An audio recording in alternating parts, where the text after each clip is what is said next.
Super quick supplementary video from the S5II, S5IIX firmware update video.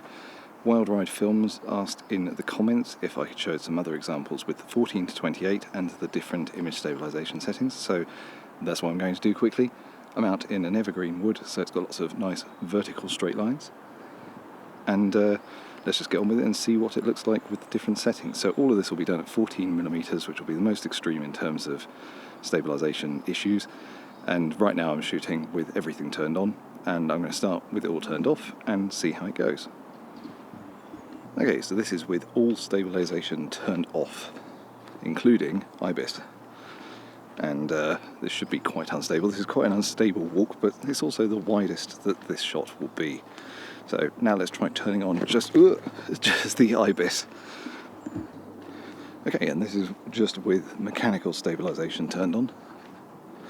I'm descending at the moment, and there are a few rather large holes here, so this is how it looks with just the mechanical stabilisation. This is mechanical stabilisation with electronic stabilisation set to standard. We'll go around this way. This is with mechanical stabilisation and electronic stabilisation set to high.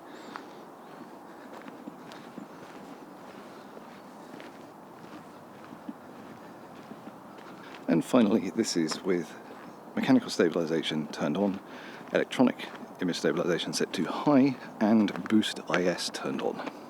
So this is, in theory, the most stable it will get, but also the most cropped in. Again, no stabilisation. These are all being held at roughly the same arm length as well.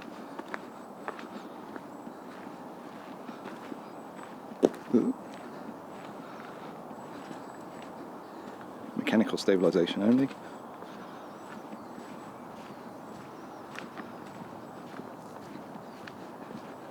It's very hard to tell how stable these are on just the camera screen. Mechanical stabilisation and electronic stabilisation set to standard.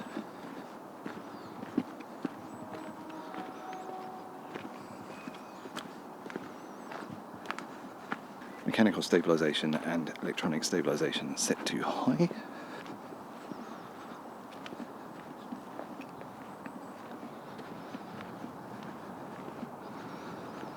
And mechanical stabilisation, electronic stabilisation set to high, and boost IS turned on.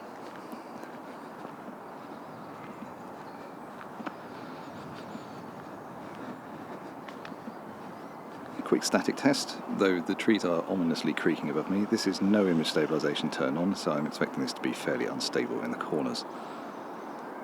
This is just with the mechanical stabiliser. And my arm's getting tired now, so this is going to be quite a good test. Mechanical and e-stabilisation standard.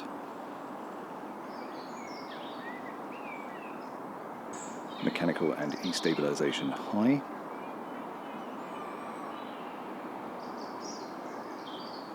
Looks pretty good. And mechanical e-stabilisation high and boost IS. And my arm is very tired now. So just from a quick look on the camera screen, this mode with just the standard stabilisation seems surprisingly warp-free. I mean, I'm mostly looking up here in the corners where the frame is going to be warping quite a lot. On built-in IBIS only, it looks really weird, and on previous firmware versions it looked just as bad with electronic stabilisation turned on. But this looks okay, which is quite surprising. So yeah, nice update.